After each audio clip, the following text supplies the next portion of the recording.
जय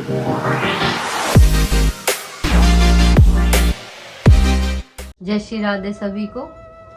आज जो कथा मैं आपके लिए लेके आई हूँ वो शायद ही आपने पहले कभी सुनी होगी, और मैं आप सभी के लिए इतना मेहनत करती हूँ, अच्छी अच्छी कथाएं लाती हूँ, तो आप सभी अपना प्यार और आशीर्वाद मेरे साथ बनाए रखें। तो आज जो कथा मैं आपको सुना रही हूँ वो है बहमाता की कहानी, जो हमारा भाग्य लिखती है, सभी का भाग्य लिखती है। तो एक छोटी सी बच्ची, बहमाता की एक छोटी सी बेटी होती है जो रोज देखती है अपनी माँ को कि मेरी माँ रोज कुछ ना कुछ लिखती है और मिटा देती है। अब बच्ची उसी चीज को रोज देखती है, तो एक दिन अपनी माँ से जाके कहती है उनकी गोद में बैठ के कि माँ, आप ये रोज क्या लिखती हो और क्या मिटाती हो, हर रोज मैं आपको देखती हूँ। तो बहमाता बोलती है कि बेटी, ये मैं सब बच्चों का भाग्य लिखती हूँ। तो बच्ची ये देख के बड़ी खुश होती है कि मेरी माँ भाग्य लिखती है सभी का, और वो फिर अपने खेल में लग जाती है। और जैसे ही वो थोड़ी बड़ी होती है तो वो ये कहती है अपनी माँ से कि माँ, आपने मेरे भाग्य में क्या लिखा है।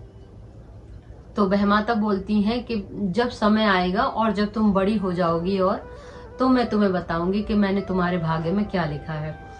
अब लड़की सोचती है कि बहमाता तो मेरी माँ है, तो मेरे लिए तो जो भी लिखेंगे अच्छा ही लिखेंगी, और ये सोच के वो उस चीज से अपना ध्यान हटा देती है कि मेरी माँ है तो अच्छा ही लिखेंगी।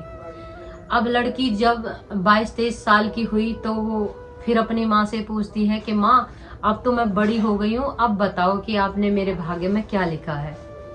तो बहमाता बोलती है कि बेटी, मैंने तेरे भाग्य में ये लिखा है कि तेरी शादी तेरे अपने बेटे से होगी।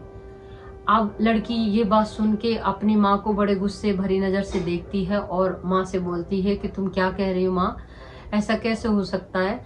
तो बहमाता कहती है कि हाँ, मैंने तेरे भाग्य में यही लिखा है कि तेरी शादी अपने बेटे से होगी, और मैं चाह के भी तेरे भाग्य को बदल नहीं सकती। अब बेटी को बहुत गुस्सा आया और वो अपनी माँ से बुरा भला बोलने लगी और कहने लगी कि मैं तुम्हारे लिखे को गलत साबित करके दिखाऊंगी। और लड़की ऐसा कह के जंगल में रहने लग गई, और उसने ये सोचा कि मेरी शादी मेरे बेटे से जब होगी ना, जब मैं किसी मर्द के तरफ नजर उठाऊंगी या किसी को देखूंगी, मैं मर्द जात को देखूंगी ही नहीं आज के बाद। और लड़की जंगल में रहने लगी, और कुछ टाइम बीता तो एक बहुत सिद्ध ऋषि लड़की की कुटिया के बाहर आते हैं और उससे कहते हैं कि बिटिया, हमें बहुत प्यास लगी है और हमें कुछ पानी दे दो।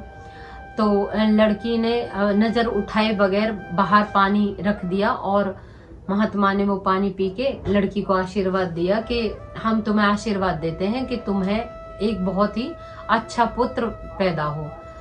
अब पहले जो ऋषि मुनि थे उनका कथन कभी झूठा होता नहीं था।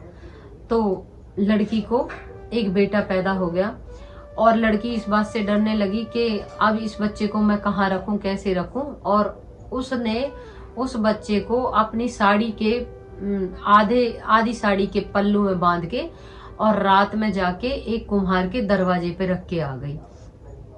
अब सुबह जब कुम्हार और कुम्हारिन उठते हैं तो वो देखते हैं कि बाहर एक बच्चे के रोने की आवाज आ रही है। तो वो जैसे ही बाहर जाके उसको देखते हैं तो बहुत खुश हो जाते हैं कि भाई, हमारे भी संतान नहीं थी और भगवान ने हमें एक बेटा दे दिया। अब वो उस बच्चे का पालन पोषण करने लगे, और कुछ टाइम बीतते बीतते बच्चा, जो वो लड़का था, वो बहुत बड़ा और जवान हो गया। और जवान होने के बाद में वो एक राजा के यहाँ घुड़सवार का काम करने लगा। अब वो राजा के यहाँ जो घुड़सवार का काम करता था लड़का, वो रोज घोड़ा लेके जंगल में डेली जाता घूमने के लिए। अब लड़की उसे रोज देखती, और जैसे वो उससे कुछ कहता तो उसने एक, मतलब जैसे पहले आले होते थे, आले में से वो उस लड़के से बातें करती, लेकिन उसका चेहरा नहीं देखती। अब रोज बातें करते करते लड़की को उससे बहुत लगाव हो गया, और वो उसके आने का इंतजार करने लगी। वो जो कुटिया में रहती थी, आने का इंतजार करने लगी, और ऐसे ही करते करते उस लड़के ने एक दिन उसे शादी के लिए बोला, और वो भी मान गई, और दोनों की शादी हो गई। शादी हो गई तो जब वो अपने ससुराल जाती है तो वो अपने पति से पूछती है कि तुम्हारी उम्र कितनी है? तो वो लड़का कहता है कि मुझे नहीं पता, मेरे माँ बाप को इसके बारे में पता होगा। तो फिर वो अपने सास ससुर से कहती है कि तुम्हारे बेटे की उम्र कितनी है? तो उसने बोला कि बेटा हमें नहीं पता, हमारे तो दरवाजे पे कुछ सालों पहले एक कपड़े में बांध के इसे कोई छोड़ के गया था। अब लड़की को तो बड़ा अचंभा हुआ इस चीज का कि भाई मैंने ही अपने बच्चे को छोड़ा था ऐसे बांध के। तो लड़की बोली कि माँ आप मुझे वो कपड़ा दिखा सकती हैं जिस कपड़े में इनको बांध के छोड़ा था किसी ने। अब वो जो उसकी सास होती है वो जाके अंदर से वो कपड़ा ले आती है और कहती है कि इस कपड़े में बांध के कोई इसे मेरे दरवाजे पर छोड़ गया था, लेकिन हमने कभी इसे अपने बेटे से अलग नहीं समझा। अब लड़की को तो बड़ा इस चीज का दुख हुआ कि मैंने अपने ही बेटे से शादी कर ली और बहमाता की जो करनी थी, जो लिखी थी, वो तो सच हो गई। अब लड़की को इस चीज पे बड़ी गिलानी हुई कि ये तो बहुत बुरा हो गया कि मैंने अपने ही बेटे से शादी कर ली।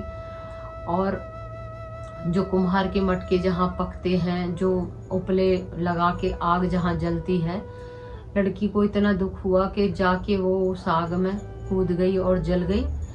और इस तरीके से वो उसने अपने आप को खत्म कर दिया। तो बहमाता ने जो लिख दिया वो कभी झूठा नहीं हो सकता।